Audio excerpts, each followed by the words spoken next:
마가복음 9장 30절부터 37절까지 돌아가면서 한 절씩 읽겠습니다. 그곳을 떠나 갈릴리 가운데로 지날새 예수께서 아무에게도 알리고자 아니하시니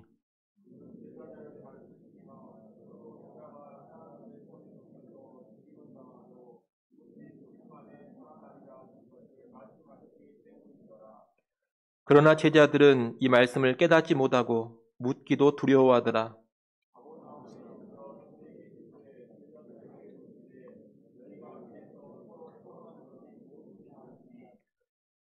그들이 잠잠하니 이는 길에서 서로 누가 크냐 하고 쟁론하였음이라.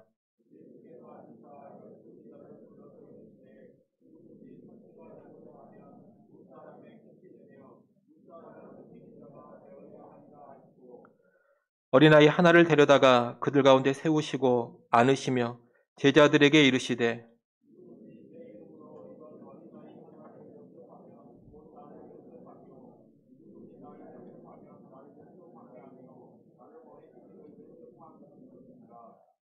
아멘. 예수님께서 갈릴리 사역을 마치신 후에 예루살렘으로의 여행길을 시작하십니다. 이 예루살렘으로의 여행길은 마가복음 8장 후반부부터 시작이 됩니다. 그런데 그 시작점에서 여러 사건이 있었습니다. 빌립보 가이사랴에서 베드로가 예수님을 메시아라고 신앙 고백하는 사건이 있었고, 예수님께서 자신의 고난과 죽으심과 부활을 처음으로 가르쳐 주신 사건이 있었습니다. 이 가르침 앞에 베드로가 항변하고 예수님께서 엄히 꾸짖는 사건도 있었습니다. 또 높은 산으로 올라가 예수님께서 영광스럽게 변형되신 사건, 그 후에 그 산 아래로 내려와서 귀신 들린 아이를 치유하신 사건들이 있었습니다. 이 일련의 사건들은 모두가 다 예루살렘으로 올라가는 여행길이 어떤 길인지 그 성격을 가르쳐 주는 것입니다. 그 길은 메시아라면 반드시 가야 될 십자가의 길입니다. 그 십자가의 길을 다 간 후에 찬란한 영광이 있을 겁니다. 그 영광을 누리기 전까지는 믿음과 기도로 싸우면서 그 길을 끝까지 가야 하는 겁니다. 이렇게 예루살렘으로 올라가는 길이 어떤 길인지를 여러 사건을 통해 가르치신 후에 이제 오늘 본문에서부터 예루살렘으로 가는 본격적인 여행의 여정이 시작됩니다. 이 길은 예수님께서 앞서가시는 길이요, 예수님의 제자들이 뒤따라가는 길입니다. 마가복음에 보면 예수님은 이 여행길에서 제자의 삶을 여러 가지로 가르쳐 주십니다.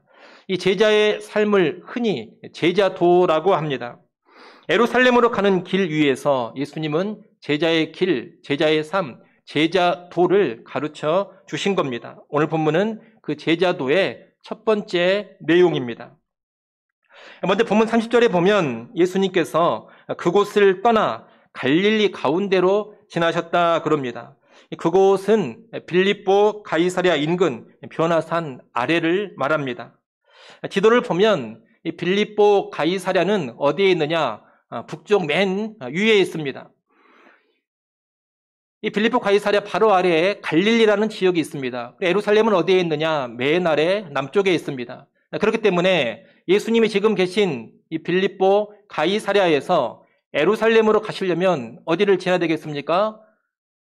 빌립보 가이사랴 아래에 있는 갈릴리를 지나야지만 예루살렘으로 갈 수가 있는 겁니다. 오늘 본문 30절은 바로 그 여정을 설명해 주는 말씀입니다. 이제 빌립보 가이사랴를 떠나 갈릴리를 지나서 예루살렘으로 가고 계신다는 겁니다. 이때 예수님은 갈릴리를 지나시면서 아무에게도 알리지를 않습니다. 갈릴리에서 더 이상 군중을 대상으로 사역하지 않으심을 보여줍니다.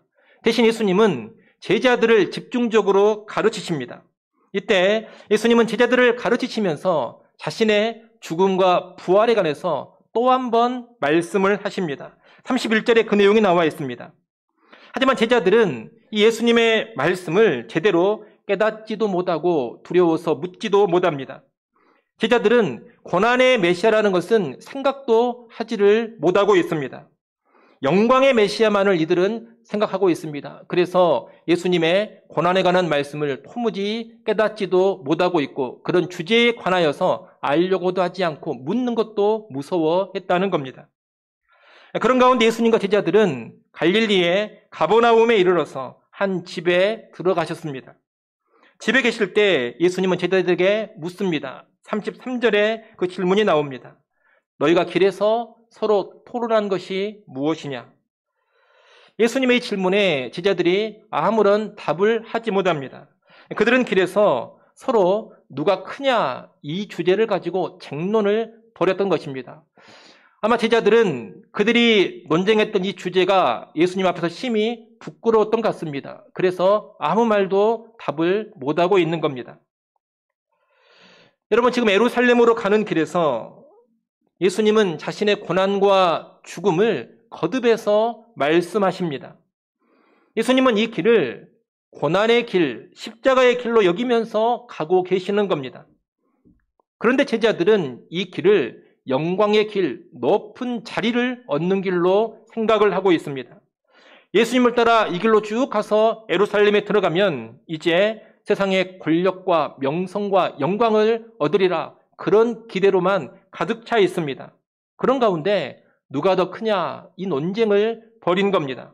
다시 말하면 이제 예루살렘으로 가게 되면 누가 더 높은 자리를 차지하고 누가 더 큰 권력을 잡게 되고 누가 더 큰 명성과 영광을 얻을지 서로 논쟁을 했다는 겁니다. 예수님 제자가 12명이니까 아마 특별히 예수님과 자주 함께했던 베드로, 야고보, 요한 이 세 사람은 자기들이 으뜸이 될 것이다 그렇게 주장을 했을 겁니다. 나머지 제자들은 우리가 으뜸은 아니더라도 한 4등, 5등은 하지 않을까 이런 이야기를 하면서 서로 논쟁을 했을 겁니다. 이런 제자들의 논쟁을 보고 있노라면 예수님과 제자들은 지금 같은 길을 가고 있지만 관심사가 너무 딴판이라는 것을 알게 됩니다. 동상이몽이라는 말이 있습니다. 같은 침상에서 잠을 자지만 서로 다른 꿈을 꾼다는 뜻입니다. 그처럼 예수님과 제자들은 같은 길을 가고 있지만 생각과 관심이 전혀 딴판입니다. 예수님은 이런 제자들에게 이 길이 의미하는 바 진정한 제자의 도, 제자의 삶을 가르쳐 주십니다.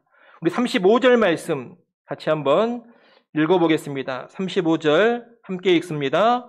예수께서 앉으사 12제자를 불러서 이르시되 누구든지 첫째가 되고자 하면 뭇사람의 끝이 되며 뭇사람을 섬기는 자가 되어야 하리라 하시고 아멘. 예수님은 첫째가 되려면 뭇사람의 끝이 되고 뭇사람을 섬기는 자가 되어야 한다 하십니다. 진정한 첫째가 누구냐? 모든 사람의 맨 끝으로 가고 모든 사람을 섬기는 사람이라는 겁니다. 맨 끝으로 간다는 말을 쉽게 하면 꼴찌가 된다 이 말입니다.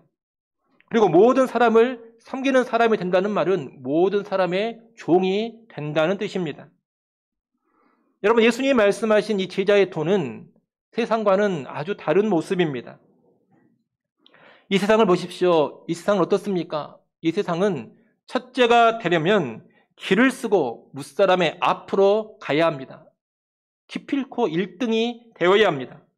그리고 뭇사람 위에서 섬김을 받아야 합니다. 뭇사람의 종이 되는 것이 아니라 뭇사람을 종으로 부려야 합니다. 세상에서는 그런 사람이 으뜸인 사람이요, 첫째인 사람입니다. 그런데 예수님의 제자들의 삶은 그렇지 않다는 겁니다. 예수님의 제자들은 첫째가 되고자 하면 뭇사람의 끝자리로 가야 합니다. 뭇사람의 아래로 내려가서 뭇사람을 섬겨야 합니다. 달리 말하면 철저히 낮아지고 철저히 섬겨야 첫째가 된다. 하나님께서 인정을 해 주신다는 겁니다. 지금 예수님이 이런 특별한 제자의 도를 가르쳐 주시는데 예수님이 가르쳐 주신 이 낮아지고 섬기는 삶은 예수님이 그저 말로만 가르치시는 것이 아닙니다. 예수님이 가르치신 이 제자도는 그분이 실제 삶으로 본을 보여주신 삶입니다. 예수님은 십자가라는 가장 낮은 자리로 가십니다. 그 십자가의 자리는 모든 사람을 죄로부터 구원해주는 섬김의 자리입니다. 하나님이신 예수님, 으뜸이신 예수님께서 가장 낮은 십자가의 자리로 가셔서 죄 있는 모든 사람을 섬겨주시는 겁니다. 이것이 낮아져 섬기는 제자도인데 오늘 우리가 이런 제자도로 살아간다면 교회 안에서 누가 크냐 이런 다툼은 결코 일어나지 않을 겁니다. 오늘날 교회 안에서 이 누가 크냐의 다툼이 끊이지를 않습니다. 대표적으로 직분을 가지고 일어나는 갈등이 얼마나 많습니까? 교회마다 무슨 피택 선거를 한번 하면 목사님 지도자들이 바짝 긴장을 합니다. 혹시라도 이번에 피택 선거를 통해서 떨어진 사람이 안 됐다 해가지고 교회를 옮겨버리지는 않을까? 실족을 하진 않을까? 그런 고민들을 합니다. 사실 그런 걱정, 그런 고민을 전혀 안 해야 하는 곳이 교회입니다. 그런데 그러지를 못하다는 겁니다. 다른 사람은 피택이 되고 내가 안 되면 기분이 나쁩니다. 저 사람은 장로가 되는데 나는 왜 못 되는가? 저 사람은 권사가 되는데 나는 왜 못 되는가? 내가 저 사람보다 못한 것이 뭐가 있는가? 이런 생각을 하면서 불쾌하게 여깁니다. 개교회만 그런 것이 아닙니다. 교단에서 총회장, 부총회장 선거를 하면 그 자리 하나 얻는 것 가지고 얼마나 다툼이 치열한지 모릅니다. 어떤 사람들은 총회장 한 번 하려고 수억 원의 돈을 뿌리기도 합니다. 우리가 예수님의 제자라면 그런 자리 다툼이 얼마나 부질없는 짓인지를 알아야 합니다. 예수님을 따르는 제자도는 그런 것이 아닙니다. 예수님의 제자는 앞자리로 가려는 사람이 아니라 맨 뒷자리로 가려고 하는 사람입니다.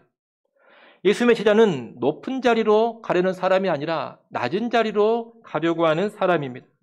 다른 사람들이 우러러보는 위치에서 섬김을 받으려고 하는 것이 아니라 다른 사람들이 내려다보는 위치에서 섬기려고 하는 사람입니다.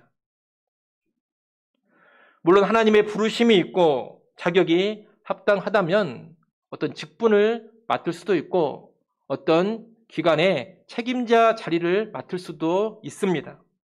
하지만 그런 직분, 그런 자리를 맡았다 하더라도 우리가 예수의 제자라면 우리의 마음은 항상 어떤 마음이 되어야 하느냐? 가장 뒷자리로 가고자 하고 가장 낮은 자리로 가고자 해야 합니다.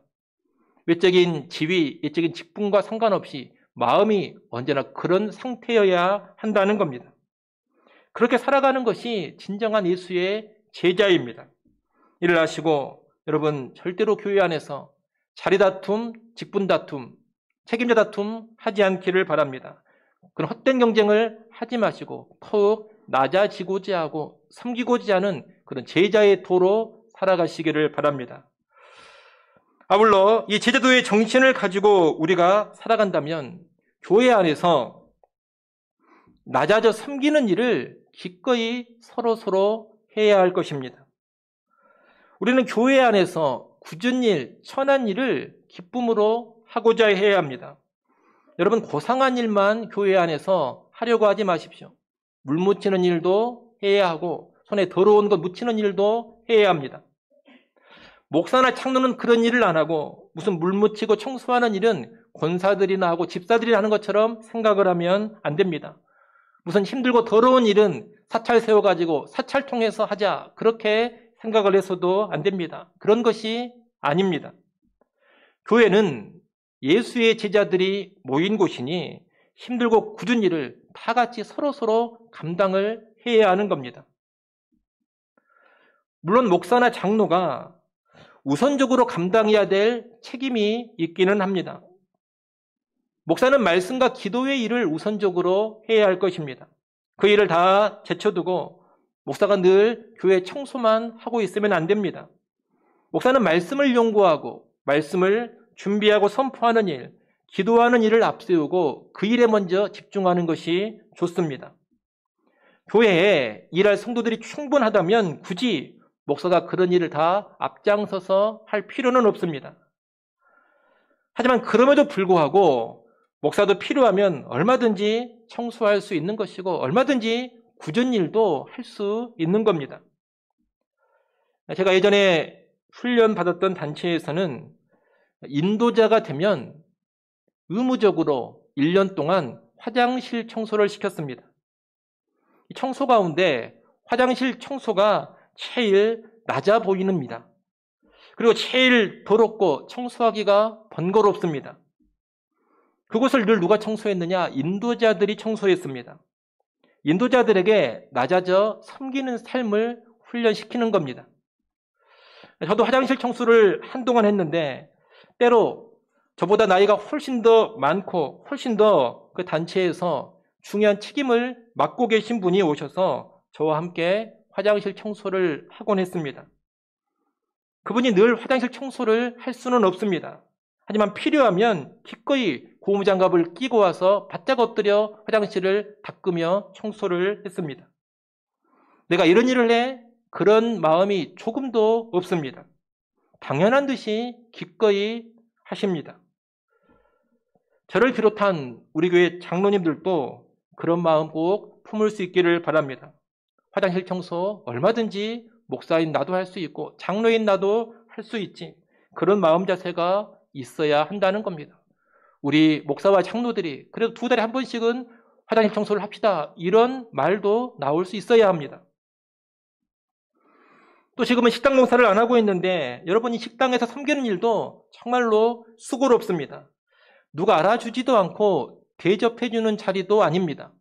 또 몸은 정말로 피곤한 자리입니다. 그런데 그런 자리에서 섬기는 일도 온 성도가 함께 감당할 수 있어야 한다는 겁니다. 특정한 사람 몇 명만 식당에서 죽어라 봉사하는 것은 바람직한 교회의 모습이 아닙니다. 목사도 장로도 설거지할 수 있는 것이고 실력이 있으면 남전도에도 요리할 수 있는 겁니다. 예전에 성탄절에 우리 남전도에서 떡국을 한 적이 있습니다. 참 맛있었습니다. 앞으로도 계속 그런 일이 있었으면 좋겠습니다. 식당 봉사는 여자들만 해라, 권사들만 해라, 여러분 그런 게 아니라는 겁니다. 물론 그 일의 능수관이 권사님들이 주로 하시겠지만 그 일에 다른 분들도 기꺼이 동참하고자 하는 그런 마음이 있어야 한다는 겁니다. 그것이 제자도의 정신을 제대로 발휘하고 있는 교회의 모습입니다. 여러분, 교회 안에서는 내가 목사인데 이런 일을 해, 내가 장로인데 이런 것을 해, 남전도회가 뭐 그런 일을 하냐? 절대로 그런 생각을 하시면 안 됩니다. 오히려 이런 것은 내가 해야 되겠다, 이런 마음을 먹어야 합니다. 목사나 장로, 권사, 안수집사와 같은 사람일수록 더욱더 그런 생각을 해야 합니다. 굳은 일, 더러운 일, 힘든 일은 내가 앞장서서 하겠다. 저 끝자락에서 섬겨야 하는 일이 있다면 그것은 내가 먼저 하겠다. 그렇게 중직자들이 먼저 나서야 한다는 겁니다. 중직자만이 아니라 모든 성도들이 그렇게 해야 합니다. 서로 낮은 자리로 가서 섬기려고 해야만 정말로 교회다운 겁니다. 그래야 진정한 예수의 제자들의 공동체가 되는 겁니다. 바라기는 우리 중직자들을 필두로 해서 온 교회 성도들이 서로 먼저 끝자리로 가고자 하고 서로 먼저 낮은 자리로 가서 섬기고자 하는 그런 제자도의 정신이 충만해지기를 소원합니다. 예수님은 이 낮아져 섬기는 제자도를 36절, 37절에서 더 구체적으로 설명해 주십니다. 거기 보면 예수님은 어린아이 하나를 데려다가 그들 가운데 세우시고 안으시며 말씀합니다. 37절 말씀을 우리 같이 한번 읽어보겠습니다. 37절 말씀 우리 함께 읽습니다.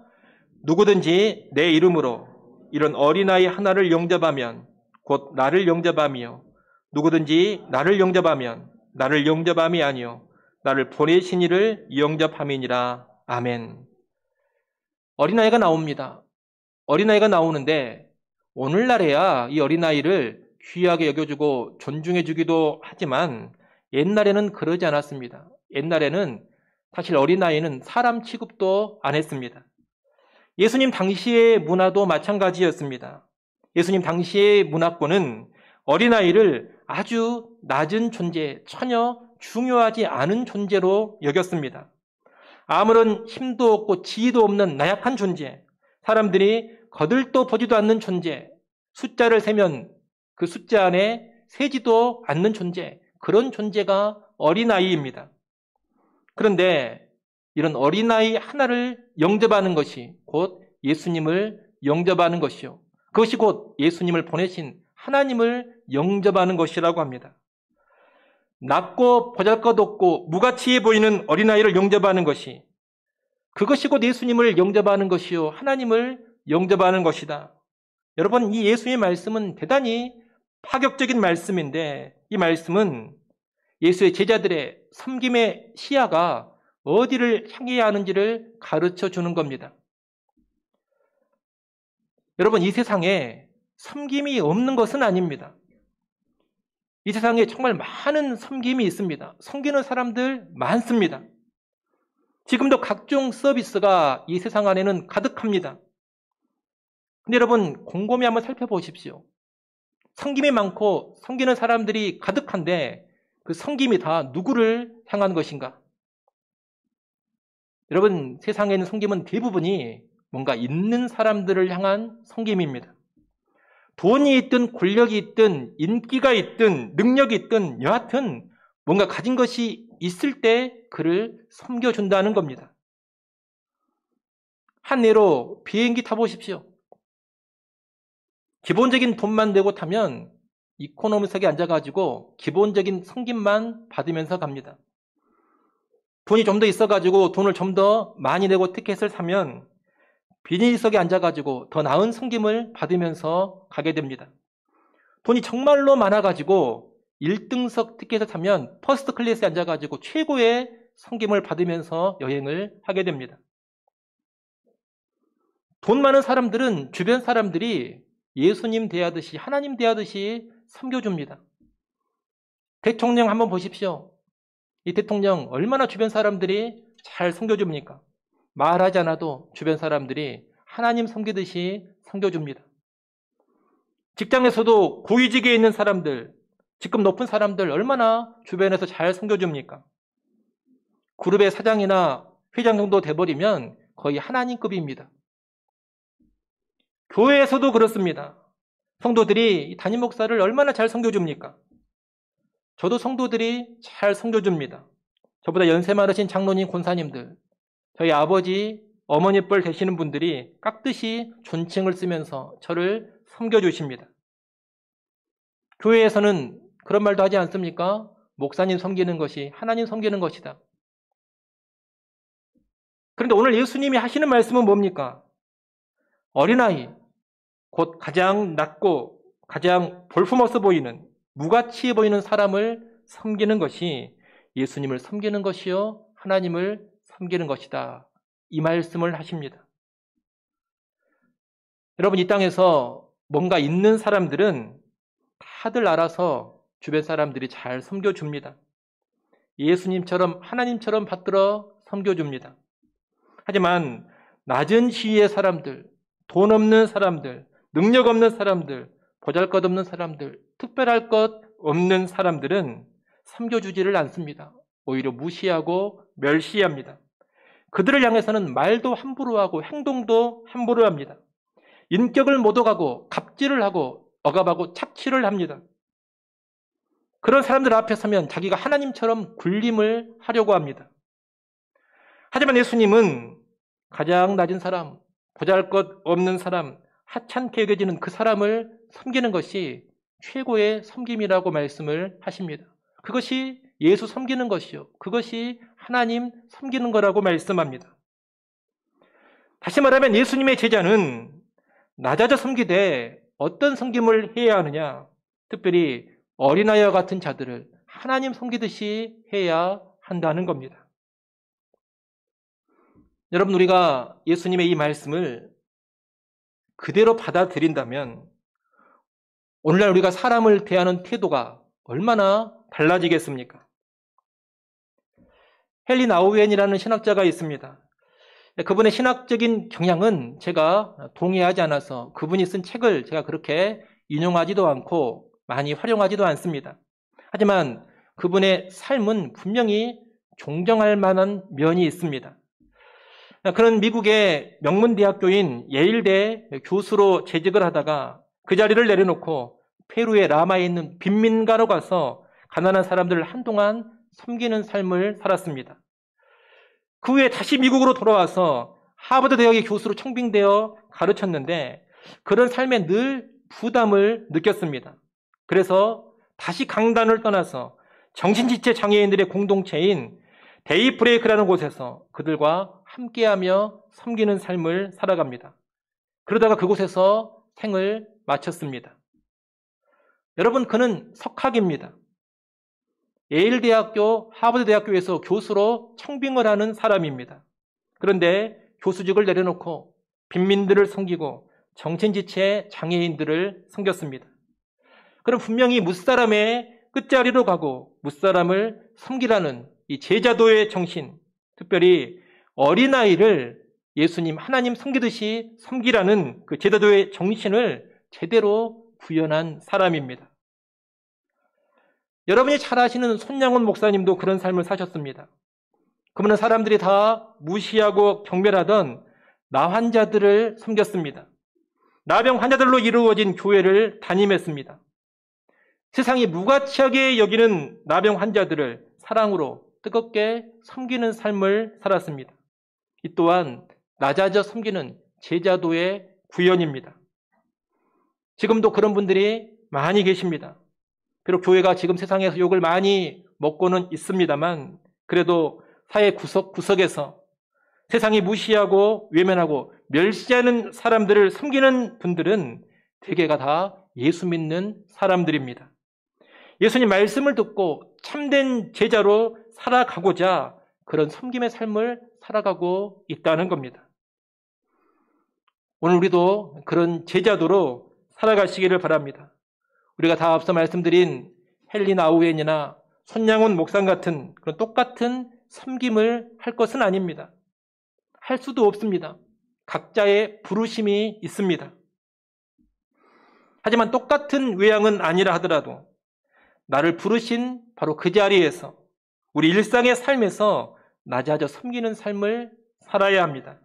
특별히 내 주변에 어린아이와 같은 사람들을 예수의 이름으로 지극히 섬겨줄 줄 알아야 합니다. 오늘 본문 36절에 보면 예수님은 어린아이를 안으시며 제자들을 가르치셨습니다. 사람들이 무시하는 어린아이를 예수님이 안아주셨다는 겁니다. 우리도 우리 주변에 이 어린아이와 같은 사람들을 사랑으로 안아줘야 됩니다. 사랑으로 품고 섬겨야 됩니다. 거창한 일이 아니어도 괜찮습니다. 여러분, 교회에서 말 안 듣고 문제 많은 주일학교 아이들을 품고 섬기는 것, 그것도 정말로 귀한 제자도의 구현이 됩니다. 별 볼 일 없어 보이는 말썽 일으키는 그 아이들을 끝까지 품고 돕고 섬기는 것, 이것이 예수를 섬기는 일입니다. 반항하고 무례한 청소년들을 돕고 기도하며 꾸준히 섬겨주는 것도 예수를 섬기고 하나님을 섬기는 일입니다. 참으로 변화가 더디고 답답해 보이는 청년들을 꾸준히 돕고 섬겨주는 것, 여러분 그것이 주를 섬기는 아주 큰 일입니다. 신앙이 연약하고 도움이 필요한 구역 식구들과 각 전도회 회원들에게 관심을 가져주고 그들을 만나 돕고 섬기는 것, 여러분 이것이 주를 영접하는 일, 하나님을 섬기는 일입니다. 여러분, 교회에서도 목사만 섬기려 하지 마시고 교회 안에 어린아이와 같은 성도들을 섬기고자 하십시오. 목사를 섬기는 것도 귀한 일입니다. 그러나 어린아이와 같은 교인들을 섬기는 일 역시 너무나도 존귀한 일입니다. 명절 때도 저한테만 선물하려고 하지 마시고 아무도 선물하지 않을 것 같은 그런 교인들을 찾아서 선물을 한번 해보십시오. 식사 대접도 목사인 저한테만 하려고 하지 마시고 아무도 밥을 사주지 않을 것 같은, 아무도 식사 대접해주지 않을 것 같은 그런 교인을 찾아 밥을 사주십시오. 그것이 존귀한 섬김이 되는 겁니다. 하나님은 그런 섬김을 보시고 네가 나를 영접하고 네가 나를 섬겼다, 그렇게 평가해 주시는 겁니다. 나아가 교회를 넘어서 우리 주변에 힘들고 어려운 사람들, 남들이 신경 쓰지 않는 사람들, 대수롭지 않게 여기는 사람들, 무시하는 사람들, 그런 사람들을 외면하지 마시고 사랑으로 섬겨주십시오. 현재 전쟁으로 고통당하고 있는 우크라이나 난민들을 돕는 일이나 강원도 산불로 인해 고통당하는 이재민들에게도 관심을 갖고 돕고자 하십시오. 그것도 주님을 섬기고 하나님 섬기는 귀한 일이 됩니다. 여러분, 제자도라는 것은 이렇게 낮아져서 고귀한 섬김을 감당하는 겁니다. 그런 섬김이 오늘 우리에게 충만하기를 소원합니다. 이제 말씀을 정리합니다. 여러분, 예수님은 예루살렘으로 가시는 길에서 낮아져 섬기는 제자도를 가르치셨습니다. 이 낮아져 섬기는 제자도는 예수님이 앞서 본을 보여주시면서 가르치시는 겁니다. 우리는 예수님이 보여주신 그 본을 깊이 묵상할 때에만 이 제자도의 정신을 온전히 구현할 수가 있을 겁니다. 여러분, 예수님은 하나님이신데 낮은 자리로 오셨고 가치 없는 우리를 섬겨주셨습니다. 실로 어린아이만도 못한 우리를 섬겨주셨습니다. 그것도 그냥 섬겨주신 것이 아니라 십자가에 달려 비참하게 죽어주시며 섬겨주셨습니다. 여러분, 생각해 보십시오. 로마 제국의 황제가 그 제국의 비천한 노예를 위해서 죽어주는 일이 과연 있겠습니까? 조선시대의 국왕이 백정 하나를 위해 죽어주는 그런 일이 정말로 가능한 일입니까? 아마 그런 일은 상상도 못할 겁니다. 꿈도 꿀 수 없는 일입니다. 만약 그런 일이 벌어진다면 로마의 황제가 노예를 위해 죽어지고 조선의 국왕이 백정을 위해 죽어진다면, 그런 일이 벌어진다면 온 제국이 뒤집어질 것이고 온 나라가 뒤집어질 겁니다. 그런데 여러분, 황제가 노예를 위해 죽어주고 국왕이 백정을 위해 죽어주는 것보다 더 충격적인 일이 바로 나에게 일어난 겁니다. 세상의 황제나 왕과는 가히 비교할 수 없는 창조주 하나님께서 죄인된 나를 위해 십자가에 달려 죽어주셨습니다. 나를 위해 비참한 십자가의 자리까지 내려가시고 참혹한 죽음으로 섬겨주셨습니다. 이것이 얼마나 엄청난 일입니까? 여러분은 교회에서 너무 이 이야기를 자주 들어가지고 대수롭지 않게 생각할지 모르겠지만 이것은 실로 충격적인 일입니다. 이것은 제국 하나, 나라 하나가 아니라 온 우주가 놀라 뒤집어질 일입니다. 하늘의 천사들도 충격을 받고 정신을 못 차릴 일입니다. 아마 천사들은 십자가에 달린 예수님을 보면서 경악을 금치 못했을 겁니다. 아니, 우리가 천상에서 늘 찬양하고 경배하며 섬기던 그 성자 하나님께서 한낱 저런 인간을 위해서 십자가에 달려 죽으신단 말인가? 이것은 말이 되지 않는 일이다. 그러면서 경악을 했을 겁니다. 천사들도 도무지 이해할 수 없는 일이 그리스도께서 나를 위해 십자가에 달려 죽어주신 섬김입니다. 여러분, 예수님의 십자가가 바로 그런 낮아짐, 그런 섬김입니다. 이 십자가를 제대로 안다면 우리의 삶에 천지개벽이 일어나야 합니다. 예수님이 가신 십자가의 길이 그런 길인데 내가 어떤 낮은 자리인들 못 가겠습니까? 내가 누구인들 못 섬기겠습니까? 예수님의 십자가를 제대로 안다면 무사람의 끝으로 갈 수 있고 무사람을 섬길 수가 있습니다. 어린아이 앞에서라도 기꺼이 낮아져 섬길 수가 있습니다. 그런 여러분, 앞서가신 예수 그리스도의 십자가를 깊이 묵상하시기 바랍니다. 낮아지기 힘들 때, 도무지 섬겨주기 힘든 사람을 만났을 때, 사람을 쉽게 무시하는 나의 성향을 발견했을 때 그리스도의 십자가를 깊이 묵상하십시오.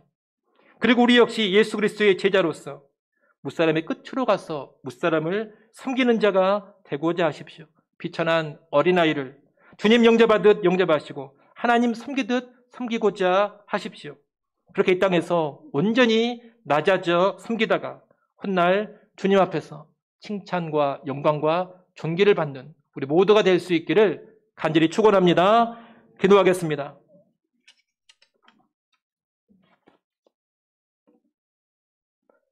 하나님 아버지, 낮아져 섬기는 제자도의 말씀을 살펴보았습니다.